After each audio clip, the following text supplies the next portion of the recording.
while we have this time, let's go into predictions. Predictions. So I thought that MaNa has really good PvP.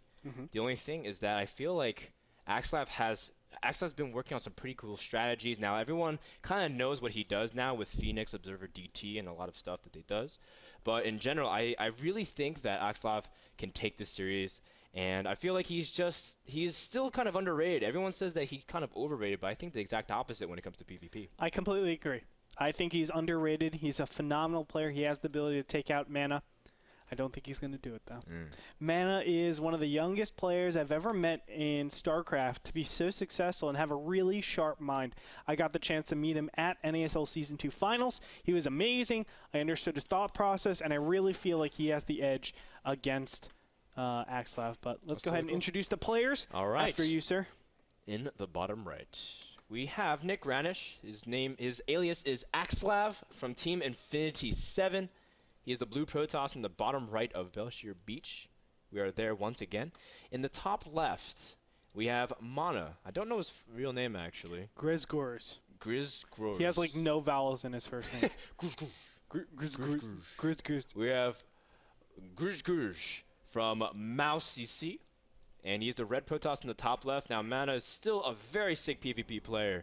And, I mean, both players are capable of taking this series. And I'm going to say a lot has to do with how this game number 1 plays out, especially because Belshir Beach, Andre, such a difficult map to play PvP on. Well, here's the thing. Yes and no. I feel like both these players are pretty standard players. MaNa, we've seen him play to the end game of a lot of different matches. PvZ, PvT. His PvP, it's not as standard because, of course, if you play the same way every single time in PvP, you are bound to get abused. That's what it really comes down to. You can be a macro abused. You can be just units abused. There's different ways on just punishing your build. But MaNa does like to go to that standard style. Axslav as well likes to go to that standard style. I think both these players will gear up for a 4-gate. Most likely, it's unlikely that they do some tricky thing. I shouldn't say unlikely, but there's a lower probability than other players. And we will see just this defensive 4-gate from each side, maybe even, you know, a faster robo, try to get some sentries, and just play that defensive brand, trying to intercept your opponent, get the better end of the stick economically, and then play from there. If both those players do that, then we will be in for a macro game. Ooh, MaNa does play second gateway shortly after Cybernet's core without second gas, while Axslav gets his second gas as well. And of course, the way MaNa's set up is so that he can get his double stalkers, or sorry, his triple stalker really quickly, stop the 4-gate in his tracks. And of course, that's a really safe way to play. Axslav does get a scout in and sees no second gas, though. Will he try to stall it or even stop it completely? But for the most part, he's got a lot of information, seeing where Chrono Boost is spent, and seeing pretty much the entire base of MaNa. Yeah, so very interesting just based on the scouting. MaNa obviously is not scouting. It means he has a little bit more economy to do a couple more things, but you can see on the income tab, both of them going over that 20 harvesters. Normally you stop when you're 4-gating at 20, 21-ish. Now Axslav hasn't made any more probes. Actually, both players, nope. I'm sorry, MaNa is making more probes, but yes, it looks like Axslav got a Twilight Council. Oh. Very interesting, you know. And the whole idea is, will you a lot of times, for those of you who are watching and you happen to have not seen that many games in PvP on Belshir Beach, a lot of times it's 4-gate or defend the 4-gate, and even look at that, MaNa puts down 2 more gates. So he was originally trying to defend against a 4-gate. You see he's scouting for any kind of hidden probes, proxy pylons, or any kind of shenanigans. While Axslav, he's actually teching. Oh, this is unfortunate for Axslav. You know, it's a lot of times it's like a rock paper scissors that you actually witness on Belshir Beach. You know, you have this thing where it's like 4-gate. Well, I do a defensive 4-gate or a defensive 3-gate. I can hold it off pretty nicely. Well, if you do a defensive 3-gate, then I can tech and I can beat that. And then of course 4-gate beats the tech. So what we have is a situation where Axslav is going tech, MaNa is going for that 4-gate, and let me tell you that 4-gate beats tech. Now, if Axslav can buy a little bit of time, he will be in a great position. Yeah. As it is, he is going Dark Shrine. It will not be that really blink. Interesting. Well, first of all, he got the first volley against MaNa Stalkers, which is very big. Now, MaNa, of course, has to fall back defensively. You can see one Stalker already took hull damage. Oh, man, a little bit of disorganized filing there As looks like those Stalkers are not working on a team, man. It's just like I have to be the one that survives. This is not good for Axslav. He's being sandwiched from two different sides. You can see two Stalkers ready to flank these two Stalkers over here. So MaNa is in a great position. Will he actually block these Stalkers off? It looks like the Stalkers will be able to slow that one down. There goes that one. But that Dark Shrine is quite imminent. It is so tight here. I mean, the question is, will the Dark Templars be able to pick off the Stalkers before the Stalkers do critical economic damage? Axslav still warping his first DT. Now, MaNa knows this. He needs to get a Forge of Robotics back at home. But in the meantime, he's not microing his Stalkers, taking some huge damage. Now, this is all a micro battle. Every single click counts. We see two Stalkers from Axslav not even microing. He's pulling his probe to try to trap with his Dark Templars. There are 3 Stalkers left, but 1 Zealot. Actually, no. Joined by 4 more Zealots. Now, there is a total of 6 working on the probe line, and Axslav, despite the fact that he has his Dark Templar out and there's no form of detection, is losing almost all of his economy here. Oh, man, but good for MaNa. He actually has the robotics facility outside of his base, so he can always make those observers. It's going to be up to Axslav. Can he actually identify that that's going on? At this point, 720 minerals are saved up, so it is more than enough to make a photon cannon and a Nexus. That's going to be critical for MaNa. As he has pylons all around the map, he can easily put down those cannons, defend that area, and then slowly start to take position and get your observers out. Yeah, right now the... Oh, actually, I think Axslav scouts that robotics as well, so he knows the location, and he's sending his Dark Templar. It's going to be a race against time here. Is the Observer going to be able to get out in time? MaNa does have his Nexus full of Chrono Boost if he needs to push that Observer as fast as possible, but the pylon is exposed. He's going to make another pylon, though, try to see if he can protect it. But for now, again, Grito, this is going to be really tight here. I think MaNa will be able to defend that really easily. There it is. The Observer will pop out, and that will be lights out for Axslav. I don't see any way that he can come back into this. He is mining back at home, but that is really minuscule. I mean, he doesn't have the material or even the production to be able to remove all of these units out from MaNa. Yeah, there's maps where you can kind of force seal the ramp and try to see if you can protect it that way, and you know, from there you can try to let your DTs do as much damage. But Axslav, his DT does get cleaned up here in the main of MaNa. We do see another Dark Templar working on the robotics, but the Observer is pretty much the only thing that MaNa wanted. From this point on, he rides a pretty good advantage. 19 probes to 11, and a significant amount of army. I like the tenacity of Axslav. What he's trying to do is say, hey, if you push out, I will punish you, and punish you really hard. Now, removing the robotics facility is actually a lot bigger than you might think. Now that there's only 1 Observer out in the map, can MaNa actually push out? The answer is no. He's going to lose all of his economy. He doesn't know where his opponent is.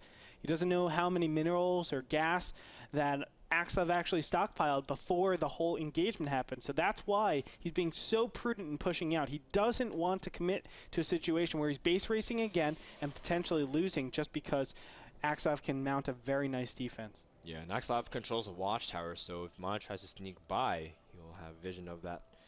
And MaNa, he's just scouting around his base for any other lingering DTs, any other loiterers. Is that a word? Loiterers? Yes, loiterers. That's actually... Is Morgan going to yell at me for that? No. I'm pretty sure it's actually loiter-tears. That's probably like some bad political party, man, that like tried to put up their candidate for election and just didn't get it. It's like, we're the loiter-tears. You can be one too. I like where you're going with that. Yeah, come on, Andre, finish it. You know you want to. Because being a loiter-tear is the thing to do. You and loitering is not the way. But here is what Loiter Planet has to say. The power is yours. Dark Templars, of course, are very bad with, I mean, I guess, a direct confrontation. They're very fragile, and that's the whole idea of MaNa trying to pick off any lingering DTs, as we were saying before. Axslav does control the watchtower, sees 6 Stalkers, let's say 5. But MaNa, for the most part, is teching to blink. And he's going to try to see if he can bust Axslav. Axlav's trying to expand here. Wow. Yeah, it has to be a little bit bolder than normal. Of course, this expansion is going to go down. Does he have the capabilities of actually defending this? Now, charge is so far away, so these Stalkers could do massive damage if he actually goes in here. And keep in mind that Stalkers just has the mobility to just kite those Zealots forever until a charge happens. So MaNa does have the Stalker superiority. Axslav trying to pull back and use those Zealots. Now MaNa has to be very cautious. He took some damage from the DT, so some of the Stalkers are in critical HP counts. And MaNa's actually backing off here and expanding himself. So now it's all on Axslav. The ball is in his court. He needs to do something about that expansion. But has he identified that? No, he hasn't. So he doesn't even know that an expansion is up. It's actually kind of a tough situation. I think Axslav knows that he's in a bad situation. He just doesn't know how severe it is yet. Blink is almost finished for MaNa, and that's going to be critical because, let me tell you, Blink is a much better upgrade than Charge in these positions. Yeah, especially by the current mass counts. Especially when you have that many Stalkers compared to that many Zealots. MaNa should be able to really blink and rearrange and utilize the geography, but he's running straight into the charge lots, and you can see that he immediately needed to blink back all of his Stalkers. Now, Axslav is making an Archon directly, trying to see if he can get some more meat to his army, but Archon still have a pretty tough time catching Stalkers. Yep. Round number 2 for these Stalkers. They should be able to blink back really nicely, and now the Zealots will get in here, and they're going to take a lot of the damage that those Zealots are supposed to be doing to the Stalkers. Wow, those Zealots are dropping quick from MaNa, but at the same time, so are the Zealots from Axslav. As MaNa is blinking forward, the Archon is very critical, and looks like the Archon will get picked off. As Axslav warping in more units, but I don't think he can defend this onslaught of Stalkers here. No, I don't think he can at all. He will back up in the meantime, but you can see now that, a Dark Templar actually being warped in. I don't know where it was warped in from. Oh. But this one Dark Templar was trying to get in. It didn't get any kills. And MaNa, look at that. He still has an Observer and a couple Zealots at home just intercepting that. Yeah, those charge lots still trying to engage on them now. Axslav, he's not really microing his Zealots, trying to see if he can just attack whichever one's closer, but you kind of need to have them keep up with the hits and start step micro those Zealots if you can. But MaNa blinking back, just getting the Stalker advantage. You can see the supply disparity still increasing 68 to 39 here. Yeah, right now it's just a matter of time. MaNa needs to materialize off this one expansion. The Dark Templar gets in here. Maybe he can do some good work and get rid of a ton of probes, but no, MaNa will not let this go unheard. Oh, they're going to play Ring Around the Rosie for now, and the Stalkers picking up a lot of extra probe kills. It is nice. That's nice. As that's 8 kills. And Axslav is actually still battling out here, but this time his charge lots way outnumbered 1 to 4. As you see his reinforcements, there's only one additional Zealot. He's pretty stretched in here.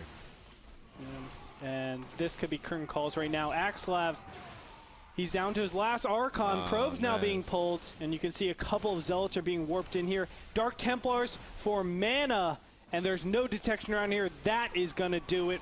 Ladies and gentlemen, Axslav has just been knocked out of the first game. We'll see. A little bit. I mean, Axslav doesn't really have I timed that out pretty well, Frodan. Okay. Yeah, I mean, when I was talking to Andre before the game, I was like, man, don't say that. Oh, his name really is Gregsgors Gominks. Okay, he has one vowel. Excuse me. It's sick, man. But that's such a sick name, I've never seen GRZ together. GRZ. GRZ also could be for congrats, which is congrats to MaNa for taking game number 1. That was well played. Yep. And, you know, I think a very build-oriented game right there. I mean, it came down to a 4-gate, busting up a Dark Templar. Now, one thing, Axslav did gain a lot of time with those 2 Stalkers, and that's what I was talking about before. Can Axslav get enough time to warp in those Dark Templars? I feel like if that one pylon as well in the top middle was placed beforehand, he didn't have to wait for that to go down because it was like the shrine finished, then the pylon gets placed. I think if he didn't have to wait for that, then he would have been a lot better. But overall, it was a build order win, and we did see MaNa to come on top from that.